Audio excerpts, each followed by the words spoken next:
الرحیم. کل ہم لوگوں نے پڑھا تھا کہ جو انسان صبح اس حالت میں کرے کہ طلب علم کے لیے کر رہا ہو تو ملائکہ اس کے سروں پر سایہ کر دیتے ہیں، اس کی معیشت میں خداوند عالم برکت عطا کرتا ہے اور اس کے رزق میں سے کوئی چیز کمی واقع نہیں ہوتی. یعنی کیا مطلب اس سے کہ کیا رزق میں کوئی کمی واقع نہیں ہوتی؟ اس کا مطلب یہ ہے کہ اگر میں بحیثیت یاسین حسین صحیح ہے عالم دین نہ بن کر، اس پیشے کو اختیار نہ کر کے، علم دین کو حاصل نہ کر کے، اس لائن میں باقی نہ رہ کے اگر میں کچھ اور بھی کرتا، انجینئر بنتا، ڈاکٹر بنتا، وکیل بنتا، تو جتنا مل رہا ہے اس سے زیادہ نہیں ملتا. یہی مراد ہے نا وَلَمْ يَنْقُصْ مِنْ رِزْقِهِ، اس کے رزق سے کچھ بھی کم نہیں ہوگا. وَقَوْلُهُ صلی اللہ علیہ وآلہ، اور رسول اکرم صلی اللہ علیہ وآلہ وسلم کا قول، من سلک طریقا، جو ایک راستے پر چلے، یلتمس بہ علما، ٹھیک ہے، جس میں وہ چاہتا ہو کیا حاصل کرنا؟ علم حاصل کرنا. من سلک طریقا، جو راستے کو اختیار کرے، ایسے راستے کو کہ یلتمس بہ علما، کہ جس سے اس کی گزارش، اس کا التماس کیا ہو؟ علم کا طلب کرنا. سہل اللہ لہ طریقا، تو اللہ اس کے راستے کو آسان کر دیتا ہے. الجنہ، کہاں کے راستے کو؟ جنت کے راستے. یعنی دنیا کا راستہ بھی آسان ہوگا اور جنت کا راستہ بھی آسان ہوگا. ظاہر ہے تو کیا بہتر ہے کہ کون سے علم کو حاصل کیا جائے یا انسان کوئی اور کام انجام دے؟ تو کہا علم کا حاصل کرنا بہتر ہے. وقولہ صلی اللہ علیہ وآلہ، نوم مع علم خیر من صلاة علی جہل، علم کے ساتھ سونا بھی جہالت کے ساتھ نماز سے بہتر ہے. کہ آپ علم ہو، عالم ہو اور سوتے رہیں، چونکہ اس کی فکر کیا ہوگی؟ نجات بشر میں ہوگی. اس کی فکر کیا ہوگی؟ ہدایت ناس کے لیے ہوگی. اگر وہ سو رہا ہے تو وہ نیند بھی ایسی نہیں ہوگی کہ بے خبر سو رہا ہو، بلکہ اس میں بھی وہ عبادت پروردگار کرتا ہے، لوگوں کی ہدایت کی فکر کرتا ہے. اور خیر من صلاة علی جہل، جہالت کے ساتھ نماز سے بہتر ہے کہ علم کے ساتھ آپ سوتے رہیں. وقولہ صلی اللہ علیہ وآلہ، فقیہ اشد علی الشیطان من الف عابد، کہ ایک عالم شیطان سے ٹکر لینے کے لیے زیادہ مضبوط ہے، ٹھیک ہے، 1000 عابدوں سے زیادہ شدید ہے. یعنی 1000 عبادت گزار اتنا مقابلہ شیطان کا نہیں کر سکتے کہ جتنا مقابلہ ایک فقیہ کر سکتا ہے. اس لیے کہ وہ معراج پر پہنچا ہوا ہوتا ہے، اس کی روحانیت کمال کو پہنچی ہوتی ہے، تو وہ شیطان کے چنگل میں آسانی سے نہیں آتا. ہمیں سب سے زیادہ یہی دعا کرنی چاہیے کہ شیطان کے شر سے محفوظ رہیں. کہہ رہے ہیں فقیہ اشد علی الشیطان، فقیہ زیادہ شدید ہے شیطان پر. کس سے زیادہ شدید ہے؟ اشد، چونکہ اس میں تفصیل ہے تو اس لیے اس کے مقابل میں ہمیں کچھ چاہیے نا. کہا من الف عابد، 1000 عابد. سوچیے کتنے زیادہ لمبی تعداد ہے. کہاں 1000 عابد اور کہاں ایک فقیہ، ٹھیک ہے. دونوں کو اگر شیطان کے مقابلے میں کر دیا جائے تو فقیہ اکیلا ہو اور 1000 عابد رہیں، تب جا کے دونوں کا مقابلہ ممکن ہے. یعنی دونوں کا مقابلہ کیا ہوگا؟ برابر ہو. 1000 عابد جائے کہ ایک عام انسان آ جائے فقیہ کے مقابلے میں، ایک عام انسان آ جائے کسی عالم دین کے مقابلے میں، اس لیے کہ نصرت پروردگار شامل حال رہتی ہے کہ نہیں.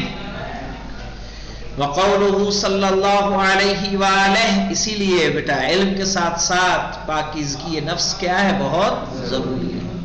اپنے نفس کو آپ اپنے اور خدا کے درمیان مخلص رہیں، اپنے اور خدا کے درمیان مخلص رہیں، استغفار کرتے رہیں، دعا کرتے رہیں.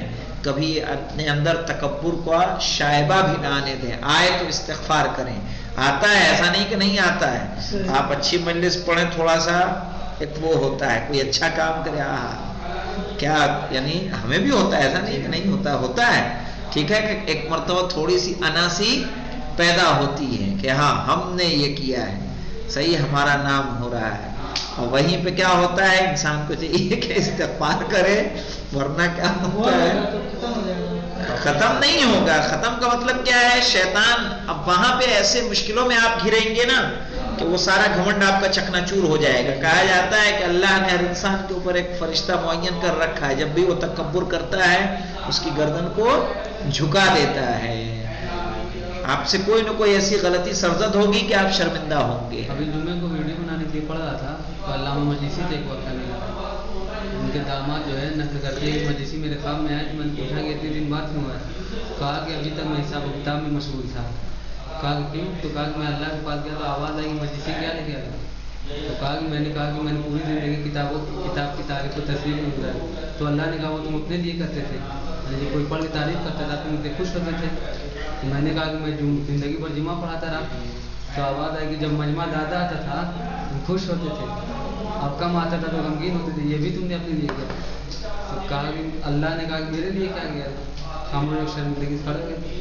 کہا کہ ایک مرتبہ تم نے ایک بچی کو جو ہے پھل دیا تھا، مطلب تم لے کے جا رہے تھے تو وہ دیکھ کے اپنی ماں سے ضد کر رہی تھی لینے کی، اس کی ماں کے پاس تھا نہیں. تو اس وقت وہ بچی تھی، اس کی ماں تھی، تم تھے. اس وقت صرف خلوص کے لیے تم نے دیا تھا میری خوشی کے لیے، اسی وجہ سے تمہاری مغفرت کر رہا ہوں. تو اس وجہ سے ہوتا ہے. جماعت آپ پڑھ رہے ہوں، کم لوگ ہیں زیادہ لوگ ہیں، تو شیطان کیا ہے، عمل میں وہ کرتا ہے. آپ مجلس پڑھ رہے ہیں، پبلک زیادہ ہے، تھوڑا اتنے لوگوں میں میں پڑھ رہا ہوں، صحیح.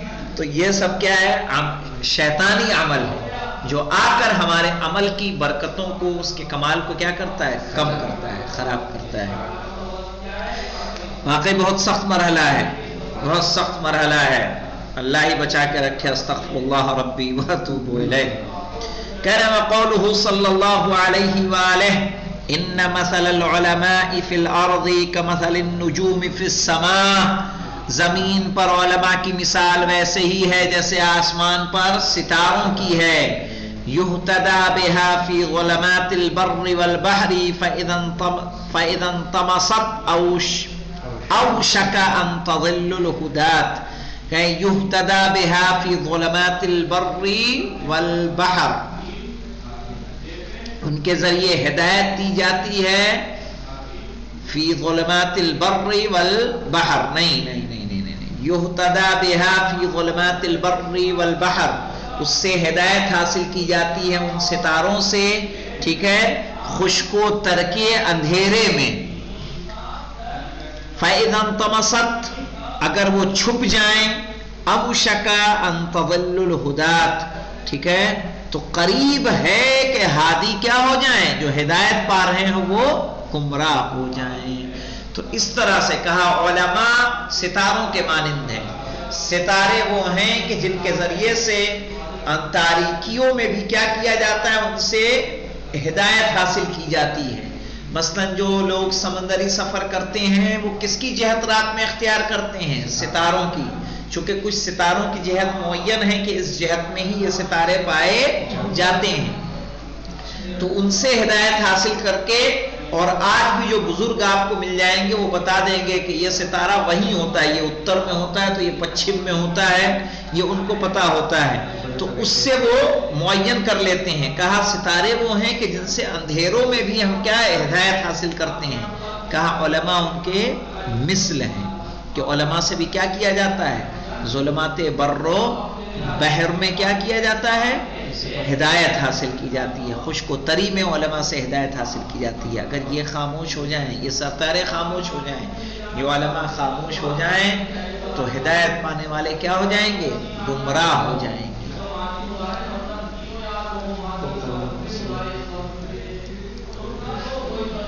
کہ دیکھیے مولانا وقولہ اس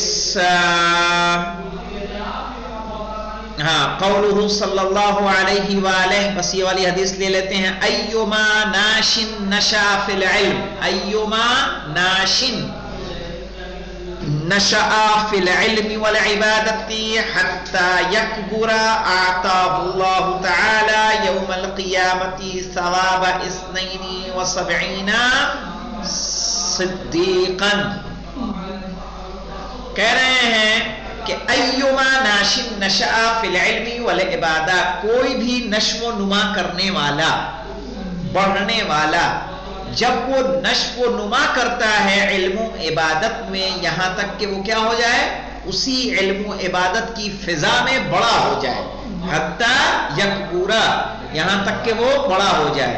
اعطاہ اللہ تعالی یوم القیامہ ثواب 72 صدیقا، تو اس کو 72 صدیق کا ثواب خداوند عالم عطا کرے گا بروز قیامت.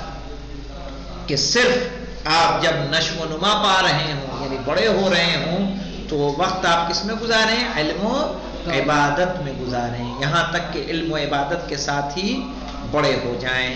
تو اگر آپ اس طرح سے پرواز چڑھیں گے تو 72 صدیق و شہید کا ثواب آپ کو اللہ عطا کرے گا. والحمدللہ رب العالمین. انشاءاللہ اس کے بعد کی حدیث ہم لوگ کر لیں گے. ٹھیک ہے رضی، سمجھ میں آ رہا ہے بیٹا؟ چلیں ٹھیک ہے انشاءاللہ. خدا حافظ.